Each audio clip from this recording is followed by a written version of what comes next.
बिस्मिल्लाहिर्रहमानिर्रहीम। आज का हमारा लेक्चर बायोकेमिस्ट्री का है और आज हम टॉपिक कौन सा है वो पढ़ेंगे कार्बोहाइड्रेट्स।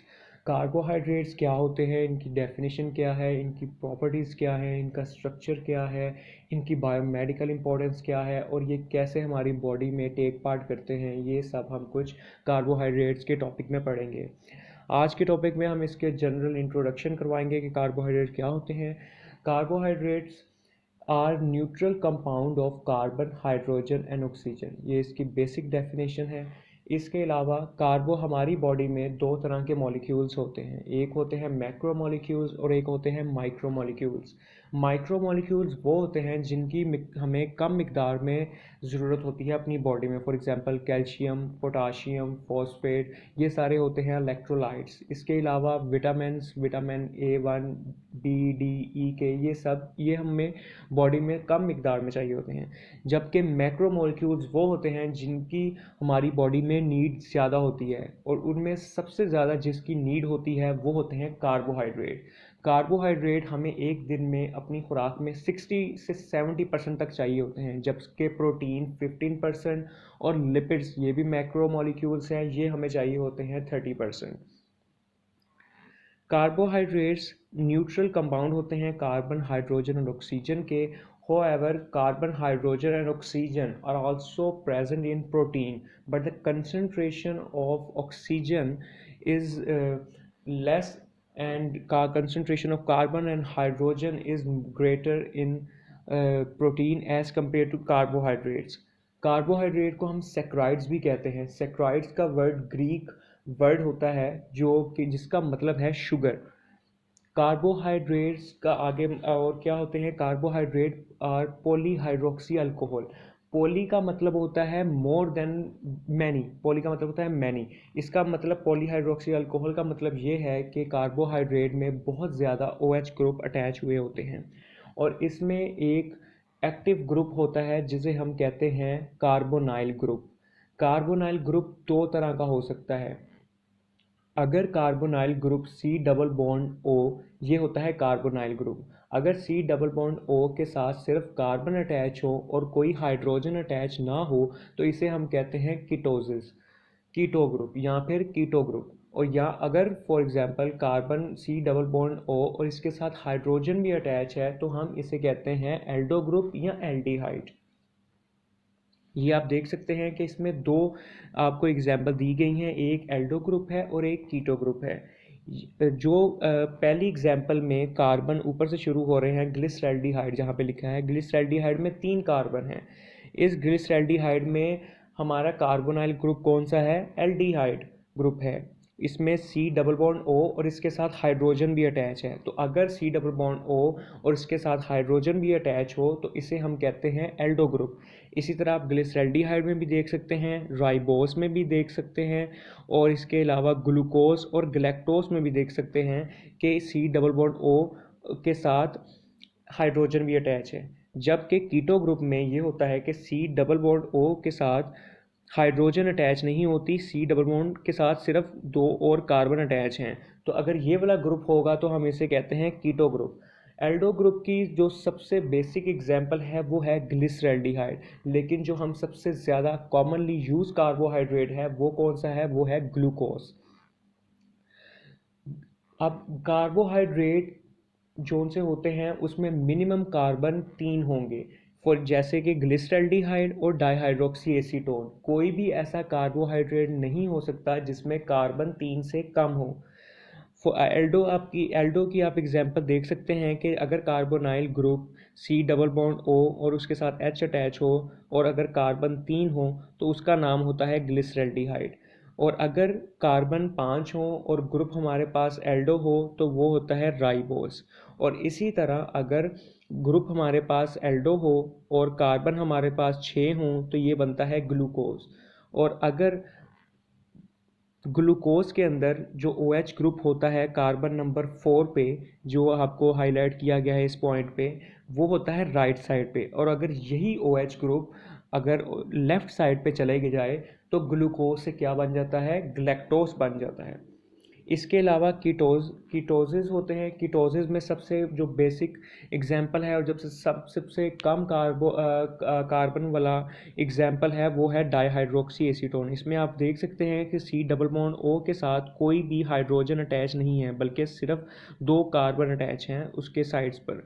ये सबसे लीस्ट कार्बन वाला कार्बोहाइड्रेट होता है। और अगर कार्बन की तादाद 5 हो जाए और ग्रुप हमारे पास कीटो हो तो इसको हम कहते हैं राइबुलोस। और अगर कार्बन 6 हो जाएं तो क्या बन जाता है? फ्रुक्टोस।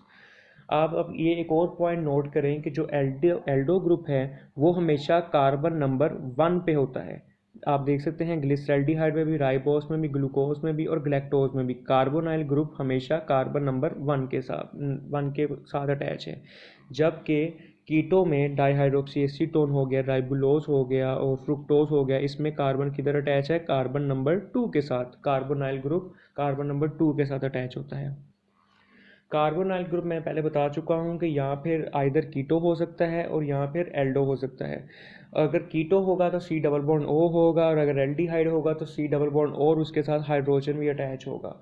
कार्बोहाइड्रेट का empirical formula CH3O into N होता है, जहाँ पे एन की वैल्यू इज़ इक्वल टू 3 और ग्रेटर देन 3। यानी कोई भी ऐसा कार्बोहाइड्रेट नहीं हो सकता जिसमें एन की वैल्यू 2 हो या 1 हो। हमेशा एन की वैल्यू 3 होगी या 3 से ज़्यादा होगी।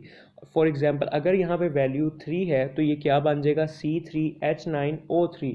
तो ये क्या हो सकता है? या फिर डाईहाइड्रोक्सी एसीटोन हो सकता है या फिर ये ग्लिसरल्डिहाइड हो सकता है। इसके अलावा नेक्स्ट स्लाइड में कार्बोहाइड्रेट हमें प्रोवाइड एनर्जी एंड कैलोरीज। हमें कार्बोहाइड्रेट एक दिन में अपनी खुराक का 60 से 70% तक चाहिए होते हैं। और 1 ग्राम कार्बोहाइड्रेट के अंदर हमारे पास 4 किलो कैलोरीज होती हैं। और एक बंदे को अपनी रोज़मर्रा के काम करने के लिए 2500 कैलोरीज रिक्वायर्ड होती हैं। और ये कैलोरीज हमें 60 से 70% मोस्टली कहाँ से आती हैं? कार्बोहाइड्रेट से आती हैं। कार्बोहाइड्रेट 2 तरह के हो सकते हैं, यहाँ पे सिंपल कार्बोहाइड्रेट्स हो सकते हैं या फिर कम्प्लेक्स कार्बोहाइड्रेट्स हो सकते हैं। सिंपल कार्बोहाइड्रेट में ग्लूकोज, फ्रुक्टोज, गैलेक्टोज आता है, जो आपस में जुड़े नहीं होते किसी के साथ, सिंपल होते हैं, इंडिविजुअली होते हैं, सेपरेट होते हैं और किसी के साथ अटैच नहीं होते। इन्हें हम कहते हैं सिंपल कार्बोहाइड्रेट। लेकिन अगर ग्लूकोज आपस में जुड़ जाएं ग्लाइकोसिडिक लिंकेज के साथ, या ग्लाइकोसिडिक लिंकेज कौन सा हो सकता है? 1,4 हो सकता है, 1,2 हो सकता है या 1,6 हो सकता है, ये हम आगे डिटेल में पढ़ेंगे। तो फॉर एग्जांपल अगर ग्लूकोज मॉलिक्यूल या फ्रुक्टोज या गैलेक्टोज कोई भी मॉलिक्यूल आपस में एक दूसरे के साथ जुड़ जाएं और ग्लाइकोसिडिक लिंकेज के साथ, तो वो एक कम्प्लेक्स स्ट्रक्चर बन जाता है। उस कम्प्लेक्स स्ट्रक्चर को हम क्या कहते हैं? Complex carbohydrates. आगे नेक्स्ट है कार्बोहाइड्रेट 2 तरह के हो सकते हैं, एक नेचुरली हो सकते हैं और एक कौन से हो सकते हैं? एडिड यानी आर्टिफिशियल कार्बोहाइड्रेट। नेचुरल जो कार्बोहाइड्रेट हो सकते हैं जहाँ से हम ले सकते हैं, वो कहाँ से हम ले सकते हैं? वो हम काउ मिल्क से ले सकते हैं, वो हम एप्पल वगैरह से, फ्रूट से, वेजिटेबल से, चीज़ से, डेयरी प्रोडक्ट से, यहाँ से हम मोस्टली कार्बोहाइड्रेट लेते हैं और ये नेचुरली होते हैं। इसे हम आर्टिफिशियली सिंथेसाइज नहीं करते। लेकिन कुछ कार्बोहाइड्रेट ऐसे होते हैं जो हम आर्टिफिशियली फैक्ट्रीज वगैरह में मैन्युफैक्चर करते हैं। उनमें क्या आ सकता है? वाइट शुगर होती है। इसके अलावा क्या हो सकता? टोमेटो केचप हो सकते हैं, चॉकलेट्स वगैरह हो सकती हैं। ये सारी चीज़ें हम आर्टिफिशियली प्रोड्यूस करते हैं। तो ये कार्बोहाइड्रेट एडिड शुगर या आर्टिफिशियली प्रोड्यूस्ड कार्बोहाइड्रेट कहलाते हैं। लास्ट स्लाइड पे है इसकी बायोमेडिकल इंपॉर्टेंस के कार्बोहाइड्रेट हमें बॉडी में क्यों चाहिए होते हैं, इनकी हमें ज़रूरत क्यों पड़ती है। कार्बोहाइड्रेट ना सिर्फ खुद बल्कि ये लिपिड्स और प्रोटीन के साथ मिलकर ग्लाइकोलिपिड्स और ग्लाइकोप्रोटीन्स बनाते हैं। तो ये जो ग्लाइकोलिपिड्स और ग्लाइकोप्रोटीन होते हैं ये सेल इंटरेक्शन यानी सेल कम्युनिकेशन में मदद देते हैं। इसके अलावा कार्बोहाइड्रेट्स हमारे बहुत से ऑर्गेनिक मॉलिक्यूल का प्रिकर्सर्स होते हैं, फॉर एग्जांपल फैट्स और अमाइनो एसिड। तो ये कार्बोहाइड्रेट, फैट्स और इवन अमाइनो एसिड की सिंथेसिस के तौर पर भी काम आते हैं। इसके अलावा कार्बोहाइड्रेट हमारी फार्मास्यूटिकल इंडस्ट्री में मेडिसिन बनाने के काम आते हैं। इसके अलावा ये स्टोरेज फॉर्म ऑफ एनर्जी है। स्टोरेज फॉर्म ऑफ एनर्जी का मतलब ये है कि जब हम फूड इनटेक नहीं कर रहे होते या फिर हम फास्टिंग कंडीशन में होते हैं, तो जो हमने पहले से खुराक ली होती है वो लिवर हमारी बॉडी कार्बोहाइड्रेट्स को ग्लाइकोजन की फॉर्म में स्टोर कर देता है। तो अगर हम फास्टिंग कंडीशन में जाएंगे तो वो ग्लाइकोजन लिवर ग्लाइकोजन उस ग्लाइकोजन को तोड़ेगा और ग्लूकोज मॉलिक्यूल बनाएगा और वो बॉडी हमारी यूज़ कर सकेगी इवन इन फास्टिंग कंडीशन। इसके अलावा कार्बोहाइड्रेट्स हमें हमारे ब्रेन सेल्स और रेड ब्लड सेल्स को एनर्जी प्रोवाइड करते हैं। ये अगर हमारी बॉडी प्रोटीन से भी एनर्जी ले सकती है, लिपिड से भी एनर्जी ले सकती है, लेकिन कार्बोहाइड्रेट इसलिए ज़्यादा इम्पोर्टेंट है कि अगर हमें कार्बोहाइड्रेट हम नहीं लेंगे तो ब्रेन सेल और रेड ब्लड सेल की डेथ हो सकती है। Thank you very much. I hope कि आपको लेक्चर समझ आ गया हो। नेक्स्ट लेक्चर पे हम क्लासिफिकेशन ऑफ कार्बोहाइड्रेट्स पढ़ेंगे। Thank you very much.